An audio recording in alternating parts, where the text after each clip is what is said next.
So Redmi Note 12 Pro 5G 2 வாரமாக இந்த smart phone use பண்ணிகிட்ருக்கேன். ஸோ ஸ்மார்ட் ஃபோன் எப்படி இருக்குது அப்படிங்கிற ஃபுல் ரிவ்யூ தான் உங்கள் கூட ஷேர் பண்ண போகிறேன்.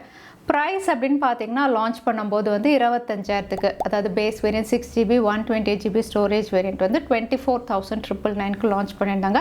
அதே ஐசிஐசிஐ பேங்க் கிரெடிட் கார்டு வச்சுருக்கிறவங்களுக்கு 3000 ரூபாய் ஆஃபர் அப்படின்னு சொல்லியிருந்தாங்க. ஸோ 22,000க்கு இந்த ஸ்மார்ட் ஃபோனை வாங்கலாம். இந்த வேலைக்கு இதில் ஃபீச்சர்ஸ் நல்லா இருக்கா அப்படிங்கிறத நம்ம டிஸ்கஸ் பண்ணுவோம். அதே சமயத்தில் இதோட டைரக்ட் காம்படிட்டர் ரியல்மியுடைய 10 Pro Plus, இதை விட இதில் என்னென்ன ஃபீச்சர்ஸ் நல்லா கொடுத்துருக்காங்க அப்படிங்கிறதையும் நம்ம பார்ப்போம். அது மட்டும் இல்லை, நீங்கள் ஒருவேளை Redmi Note 12 சீரீஸ் வாங்குறீங்க, ரெட்மின்னு இல்லை ஷாமி போக்கோ இந்த சீரீஸ் ஸ்மார்ட் ஃபோன் வாங்குறீங்கன்னா கட்டாயமாக தெரிஞ்சுக்க வேண்டிய 2 விஷயம், இன்னும் சொல்ல போனால் இதோட பெரிய ட்ராபேக் அப்படின்னு நம்ம சொல்லலாம்.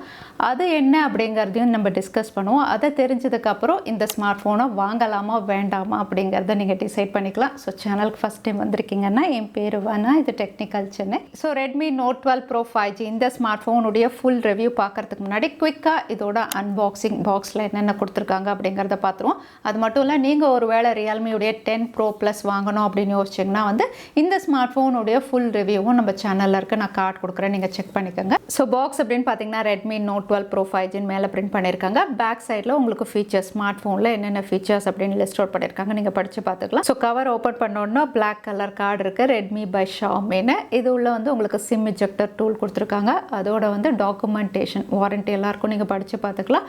அதோட நல்ல குவாலிட்டி டிரான்ஸ்பரண்ட் டிபியூ கேஸ் இருக்குது. அடுத்ததாக வந்து ஸ்மார்ட் ஃபோன் ஆனிக்ஸ் பிளாக் நம்ம ஆர்டர் பண்ணது. ஸோ ஸ்மார்ட் ஃபோன் பற்றி நிறைய டிஸ்கஸ் பண்ண போகிறோம்.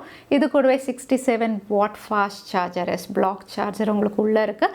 அதோட வந்து type A to type C, இதுதான் வந்து பாக்ஸ்குள்ளே இருக்கக்கூடிய கண்டென்ட். ஸோ ரிவ்யூவில் இப்போ மாதிரி முதல்ல பேசிக் ஃபீச்சர்ஸ் பார்த்துடலாம். பேசிக் அப்படின்னு சொல்லும்போது கால் குவாலிட்டி தான். கால் குவாலிட்டி அப்படின்னு பார்த்தீங்கன்னா வந்து ஏர்டெல் ஜியோ 2 சிம் கார்டும் நான் யூஸ் பண்ணி பார்த்தேன். கால் குவாலிட்டி நல்லாவே இருக்குது. கால் ட்ராப்ஸ் எதுவுமே நான் ஃபேஸ் பண்ணலை. அதே கால் ரெக்கார்டிங் பொறுத்த வரைக்கும் இது கூகுள் டயலரோட வர்றதுனால நீங்கள் கால் ரெக்கார்ட் பண்ணும்போது கண்டிப்பாக எதிராளுக்கு நோட்டிஃபிகேஷன் போகும், அதை ஞாபகம் வச்சுக்காங்க. அதோட இந்த ஸ்மார்ட் ஃபோனுடைய சார் வேல்யூ அப்படின்னு பார்த்தீங்கன்னா வந்து அதுவும் இந்தியன் ஸ்டாண்டர்ட்ஸ் கீழே தான் இருக்குது. 1.6 வாட் பர் கேஜியோட வருது. அதோட இந்த smart phone 5G smart phone, அதனால் 10 5G பேண்ட்ஸோட வருது. ஜியோ ஏர்டெல் ரெண்டுமே வந்து கம்பேட்டபிளாக இருக்கிற மாதிரி உங்களுக்கு தாராளமாக 5G பேண்ட்ஸ் கொடுத்துருக்காங்க. 5G கேரியர் அக்ரிகேஷனும் அவைலபிளாக இருக்குது. நீங்கள் 4G சிம் கார்டு யூஸ் பண்ணுறீங்க அப்படின்னாலும் 4G இதில் ஒர்க் ஆகும். 4G கேரியர் அக்ரிகேஷனும் இதில் இருக்குது. ஸோ 4Gயாகவும் யூஸ் பண்ணிக்கலாம், நீங்கள் 5Gயாகவும் யூஸ் பண்ணிக்கலாம். அதோட சிம் ஸ்லாட் அப்படின்னு பார்த்தீங்கன்னா வந்து இது டூவல் சிம்மோட கொடுத்துருக்காங்க. அதனால் 2 சிம் கார்டு தான் நீங்கள் யூஸ் பண்ண முடியும். SD கார்டு போட்டு வந்து ஸ்டோரேஜ் எக்ஸ்பேண்ட் பண்ண முடியாது இதில். அதே போர்ட்ஸ் அண்ட் பட்டன்ஸ் ரைட் சைடில் வால்யூம் அப் அண்ட் டவுன் இருக்குது. இது கூடவே பவர் பட்டன் கொடுத்துருக்காங்க. இந்த பவர் பட்டன் தான் உங்களுக்கு ஃபிங்கர் பிரிண்ட் சென்சாராகவும் ஒர்க் ஆகுது. ஏன்னா இந்த ஸ்மார்ட் ஃபோன் அமலடாக இருந்தாலும் இவங்க சைட் மவுண்டட் ஃபிங்கர் பிரிண்ட் சென்சாரோட கொடுத்துருக்காங்க. நிறைய வாட்டி அன்லாக் பண்ணி பார்த்தே இது குவிக்காக இருக்குது, அதனால எந்த பிரச்சனையுமே இல்லை. கீழே sim slot, mic, type C, speaker grill இருக்குது. மேலே 3.5mm ஆடியோ ஜாக், இன்னொரு ஸ்பீக்கர் உங்களுக்கு மேலே அவைலபிளாக இருக்குது. அடிஷ்னல் நாய்ஸ் கேன்சலேஷன் மைக் கொடுத்துருக்காங்க. அதோட ரெட்மியுடைய ஸ்பெஷல் IR பிளாஸ்டரும் இந்த ஸ்மார்ட் ஃபோனில் உங்களுக்கு கொடுத்துருக்காங்க. மற்ற ஃபீச்சர்ஸ் பொறுத்த வரைக்கும் IR பிளாஸ்டர் கூடவே IP53 ரேட்டிங் இருக்கிறதுனால வந்து இதில் தண்ணி லைட்டாக பட்டாலோ இல்லைனா வந்து டஸ்ட்டோ வந்து இது எந்த பிரச்சனையும் இருக்காது. அடுத்ததாக டிசைன் அப்படின்னு பார்த்தீங்கன்னா இந்த ஸ்மார்ட் ஃபோன் ஒரு பாக்ஸ் ஷேப் டிசைன் மாதிரி கொடுத்துருக்காங்க, ஃப்ளாட் எட்ஜஸோட. பேக் பேனல் உங்களுக்கு கிளாஸ் பேக் பேனலோட கொடுத்துருக்காங்க. நான் ஆர்டர் பண்ணது ஆனிக்ஸ் பிளாக் அப்படிங்கிறதுனால ரொம்பவே கிளாஸியாக இருக்குது. ஃபிங்கர் பிரிண்ட் ஸ்மஜஸ் கேட்ச் பண்ணுது.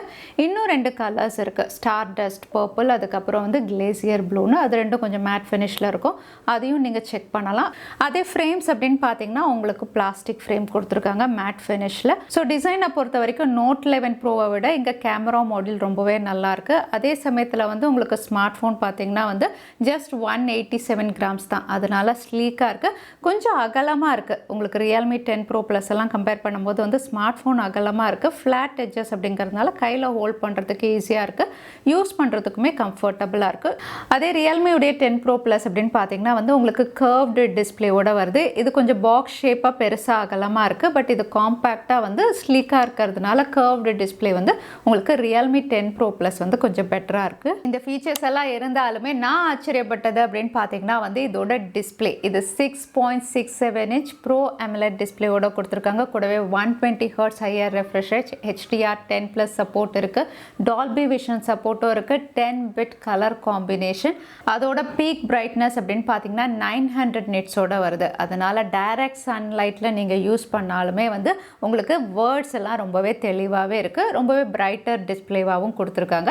இங்கே வந்து ஆச்சரியப்பட்டது அப்படின்னு பார்த்தீங்கன்னா வந்து இதோட டால்பி விஷன் சப்போர்ட். பொதுவாக இந்த ப்ரைஸ் செக்மெண்ட்டில் வந்து நெட்ஃப்ளிக்ஸில் வந்து நீங்கள் ப்ளேபேக் ஸ்பெசிஃபிகேஷன் பார்த்தீங்கன்னா வந்து HDR டால்பி விஷன் சப்போர்ட் எல்லாம் இருக்காது.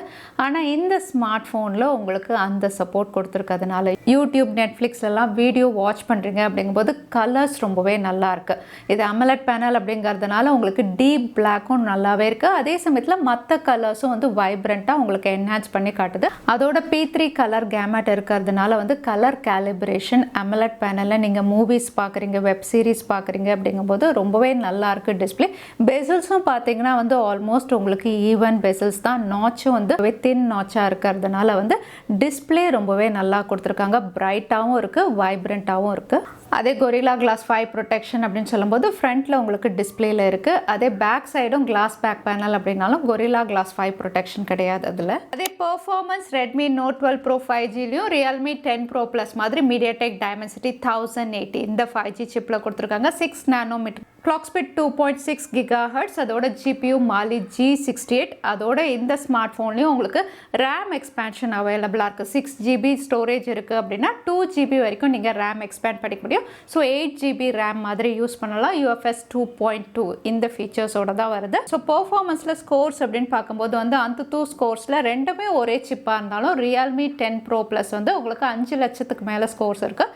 அதே Redmi Note 12 Pro வந்து 4,80,000 கிட்ட இருக்குது. ஸோ ஆல்மோஸ்ட் 5 லட்சம் கிட்ட இருக்குது. அதோட வந்து உங்களுக்கு CPU த்ராட்டில் அப்படின்னு பார்த்தீங்கன்னா வந்து இந்த சிப் வந்து பெரிய அளவில் த்ராட்டில் ஆகலை, ஹீட்டும் பெருசாக ஆகலை. ஆல்மோஸ்ட் ஒரு ஸ்டேபிள் சிப் அப்படின்னு சொல்லலாம். இதில் நான் கேமும் விளையாடி பார்த்தேன், ஏபெக்ஸ் லெஜெண்ட் விளையாடி பார்த்தேன், ஆஸ்பால்ட் 9 விளையாடி பார்த்தேன். ஏபெக்ஸ் லெஜெண்ட் அப்படின்னு பார்த்தீங்கன்னா உங்களுக்கு ஸ்மூத்தாக இருந்தது. அங்கங்கே எப்போவாது தான் ஃப்ரேம் ட்ராப்ஸ் வந்தது, மற்றபடி வந்து உங்களுக்கு கேம் பிளே ரொம்பவே ஸ்மூத்தாக இருந்தது. இது வந்து உங்களுக்கு 40 to 60 FPS வரைக்கும் நீங்கள் வந்து இதில் விளையாடுற மாதிரி வந்து கேம் பிளே நல்லாவே இருந்தது. ஹீட்டிங் இஷ்யூ அப்படின்னு பார்த்தீங்கன்னா மேக்ஸிமம் ரெக்கார்ட் பண்ணது வந்து 41. ஸோ அதுக்கு மேலே ஆகலை. பட் மே மாதம்லாம் கொஞ்சம் விளையாடும் போது நான் இன்டோரில் விளையாடினேன். அவுட்டோர் அப்படின்னா வந்து இது 43, 44 வரைக்கும் டச் பண்ணும். இது அவுட் ஆஃப் த பாக்ஸ் உங்களுக்கு Android 12 MIUI 13 வருது. இன்னும் கொஞ்சம் நாளில் MIUI 14 அப்கிரேட் பண்ணிடுவாங்க. அது மட்டும் இல்லை, இங்கே அப்டேட் அப்படின்னு பார்த்தீங்கன்னா 2 இயர்ஸ்க்கான OS அப்டேட் தான். ஸோ இது மேக்ஸிமம் நீங்கள் Android 14 வரைக்கும் தான் யூஸ் பண்ண முடியும். 4 இயர்ஸ்க்கான செக்யூரிட்டி அப்டேட்டும் கொடுக்குறாங்க. ஸோ பெர்ஃபார்மன்ஸ் பொறுத்த வரைக்கும் வந்து இது normal day to day usage அப்படின்னு பார்த்தீங்கன்னா தாராளமாக நீங்கள் யூஸ் பண்ணலாம். கேம் விளையாடுவீங்க அப்படின்னா அப்பப்போ கேம் விளையாடுவேன் அப்படின்னா அதுவுமே இது ஹேண்டில் பண்ணும். அது மட்டும் இல்லை, இந்த சிப்பில் வந்து ISP லெவல்ஸும் நல்லாயிருக்கு. இங்கே கேமரா அப்படின்னு பார்த்தீங்கன்னா வந்து 50 மெகா பிக்சல் மெயின் சென்சார் சோனியுடைய IMX766 கொடுத்துருக்காங்க. அடிஷ்னலாக 8 மெகா பிக்சலுக்கு அல்ட்ராவை, 2 மெகா பிக்சலுக்கு மேக்ரோ கொடுத்துருக்காங்க. அதே front camera selfie camera 16 mega பிக்சலோட வந்து இங்கே எடுத்த பிக்சர்ஸ் இதோட ISP லெவல்ஸ் ரொம்பவே நல்லாயிருக்கு. டே லைட்டில் வந்து OS சப்போர்ட் இருக்கிறதுனால பிக்சர்ஸ் எல்லாம் ரொம்பவே கிறிஸ்பாக இருக்குது. நீங்கள் நேரில் எப்படி பார்க்குறீங்களோ அதே மாதிரி தான் வந்து உங்களுக்கு பிக்சர்ஸ் கிளிக் ஆகுது. ஓவர் சேச்சுரேஷன் இல்லை, வார்ம் டோன் இல்லை, கலர் சேச்சுரேஷன் எங்குமே நீங்கள் பார்க்க முடியாது. ஸோ நேரில் என்ன கலர் இருக்கோ எக்ஸாக்டாக அதே மாதிரி அதோட டீட்டெயிலும் நல்லாயிருக்கு. நல்ல லைட் கண்டிஷனில் எடுத்திங்கன்னா டீட்டெயில் நல்லாயிருக்கு. உங்களுக்கு பிக்சர்ஸ் ஷார்ப்பாகவும் இருக்குது, கிறிஸ்பாகவும் இருக்குது. அதே போர்ட்ரேட் ஷாட்ஸ் நான் எடுக்கும்போது வந்து நிறைய வாட்டி உங்களுக்கு ப்ளர் எஃபெக்ட், ஹெச் டிடக்ஷன்லாம் நல்லா இருந்தது. பட் சில டைம் வந்து உங்களுக்கு அது மிஸ் ஆச்சு. அதே வைட் ஆங்கிள் அப்படின்னு பார்த்தீங்கன்னா வந்து டைனமிக் ரேஞ்ச் வந்து ஓகே அப்படின்னு சொல்கிற மாதிரி இருக்குது. உங்களுக்கு வைட் ஆங்கிள்லையும் டீட்டெயில்ஸ் கலர்ஸ் நல்லா இருக்குது. அதே லோ லைட் கண்டிஷனில் சோனியுடைய IMX766 அப்படின்னு பார்த்தீங்கன்னா ரொம்பவே நல்லா பிக்சர்ஸ் கிளிக் பண்ணுது. உங்களுக்கு நைட் மோட் எனேபிள் பண்ணி எடுத்திங்கன்னா டீட்டெயில்ஸ் நல்லாயிருக்கு. லைட்டாக கலர்ஸ் ஆட் பண்ணி காட்டுது, அதுவுமே நல்லாயிருக்கு. அதே செல்ஃபி கேமரா அப்படின்னு பார்த்தீங்கன்னா ஸ்லைட்டாக வார்மர் டோனில் இருக்குது செல்ஃபி. பட் வந்து உங்களுக்கு டீட்டெயில்ஸ் நல்லாயிருக்கு, கிறிஸ்பாக இருக்குது. அதே வீடியோகிராஃபி அப்படின்னு பார்த்தீங்கன்னா ரியர் சைடில் மேக்ஸிமம் 4K 30 FPS வரைக்கும் எடுக்க முடியும். அதில் வந்து உங்களுக்கு ஸ்டெபிளைசேஷன் அந்த அளவுக்கு இல்லை. 1080 60 FPSலையும் வந்து உங்களுக்கு ஸ்டெபிளைசேஷன் கம்மியாக தான் இருக்குது. டீட்டெயில்ஸ் நல்லா இருக்குது. பட் 1080 30 fpsல வந்து நீங்கள் ஸ்டேபிளாக வீடியோ எடுக்க முடியுது. டீட்டெயில்ஸ் கலர்ஸ் எல்லாமே நல்லாயிருக்கு. அது ஆடியோ அப்படின்னு பார்த்தீங்கன்னா அதுவுமே நல்லா கொடுத்துருக்காங்க. இது ஸ்டீரியோ ஸ்பீக்கர்ஸ் மட்டும் கிடையாது, டால்பி அட்மோஸ் சப்போர்ட் இருக்குது. நீங்கள் வீடியோ ப்ளே பண்ணுறீங்க யூடியூப்பில் போய் இமீடியட்டாக உங்களுக்கு டால்பி அட்மோஸ் சப்போர்ட் இருக்குது. 3.5mm ஆடியோ ஜாக்கே இருக்குது. ஸோ மியூசிக் நீங்களே கேட்டு பார்க்கலாம். டுவல் ஸ்பீக்கர்ஸில் ரொம்பவே லவுடாக இருக்குது, கிறிஸ்பாக இருக்குது, பேஸ் எல்லாம் நல்லாயிருக்கு. ஸோ ஆடியோ அப்படின்னு பார்த்தீங்கன்னா இந்த ப்ரைஸ்க்கு நல்லாவே கொடுத்துருக்காங்க. அதே பேட்டரி பொறுத்த வரைக்கும் 5000 mAh பேட்டரி நல்லாவே ஆப்டிமைஸ் பண்ணி கொடுத்துருக்காங்க. கூடவே 67 வாட் சார்ஜர். அதனால் தாராளமாக வந்து 45 மினிட்ஸில் வந்து 100% ரீச் ஆகிடும். பேட்டரி ஆப்டிமைசேஷனுமே நல்லாயிருக்கு. உங்களுக்கு ஸ்க்ரீன் ஆன் டைம் வந்து 6 to 7 hours வருது. ஹெவி யூசர் அப்படின்னாலுமே ஒரு நாள் யூஸ் பண்ணலாம். நீங்கள் நார்மல் யூசர் அப்படின்னா ஒரு நாளுக்கு மேலேயே நீங்கள் யூஸ் பண்ணலாம். So Redmi note 12 pro 5G 25,000க்கு ஃபீச்சர்ஸ் வந்து எந்த குறையும் சொல்ல முடியாது, நல்லாவே கொடுத்துருக்காங்க. இங்கே குறை அப்படின்னு நம்ம சொல்லணும்னா வந்து அவுட் ஆஃப் த பாக்ஸ் இது ஆண்ட்ராய்ட் 12 வர்றது தான். ஏன்னா இப்போ வந்து சாம்சங்லாம் 2 வருஷம் பழைய ஃபோனே ஆண்ட்ராய்ட் 13ல் இருக்கும்போது வந்து 10-20 நாள் முன்னாடி லான்ச் ஆன ஒரு ஸ்மார்ட் ஃபோன் வந்து ஆண்ட்ராய்ட் 12 அப்படிங்கிறது கண்டிப்பாக ஒத்துக்கவே முடியாது. அதுவும் ரெட்மி நோட் சீரீஸ் ரொம்பவே பாப்புலரான சீரீஸ், நிறைய பேர் வாங்குவாங்க. ஸோ இது ஆண்ட்ராய்ட் 13ல் இவங்க கொண்டு வந்திருந்தா நல்லாவே இருந்திருக்கும். அதோட அப்டேட்டும் 2 வருஷம் தான் இவங்க கொடுக்குறாங்க. அது மட்டும் இல்லை, இந்த ஸ்மார்ட் ஃபோனில் அப்டேட் பிரச்சனையும் இருக்குது. இதோட ஹிஸ்ட்ரி எடுத்து பார்த்தா ரெட்மி போக்கோ எல்லாம் வந்து பிராண்டுடைய ஓடிஏ அப்டேட்டுக்கு அப்புறம் வந்து ஸ்மார்ட் ஃபோன் ஒர்க் ஆகலை, ஓப்பன் ஆகலை, கேமரா கம்ப்ளீட்டாக டெட் ஆகுது அப்படிங்கிறது வந்து எப்போவுமே இருந்துட்டு வர ஒரு விஷயம். ஸோ அப்டேட் அப்படிங்கிற விஷயம் வந்து எப்போவுமே வந்து ரெட்மி யூசர்ஸ் போக்கோ யூசர்ஸ்க்கு வந்து ஒரு பயமுறுத்துகிற மாதிரி தான் வந்து இவங்க கொடுத்துருக்காங்க. இவங்க ஆர்என்டி பிரச்சனையா இல்லை ஓடிஏ பிரச்சனையா ஸ்மார்ட் ஃபோன்லேயே பிரச்சனையான்னு தெரியல. எப்போ அப்டேட் வந்தாலும் நிறைய யூசர்ஸ் வந்து ஸ்மார்ட் ஃபோனில் பிரச்சனை ஃபேஸ் பண்ணி தான் இருக்காங்க.